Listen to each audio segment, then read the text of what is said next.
kaming mga teacher, hindi pa kami nakukonsulta, no? Katulad nung iba pang mga policies ng DepEd na sinasabi naming top-down at hindi nagmumula doon sa ano ba yung problemang dapat solusyonan, no, doon sa ating mga eskwela. Kahit anong school calendar pa, talagang darating ang bagyo, ang lindol, no?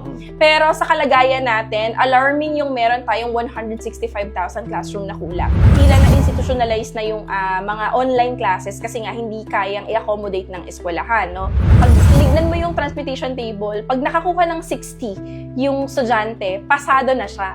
Magiging 75 na yon sa mismong actual grade niya. In a way, nilulunok na lang talaga ng mga teachers natin yung pride namin no, na parang asama-sama ng loob namin na makakapasa tong batang to pero alam namin na hindi siya natuto.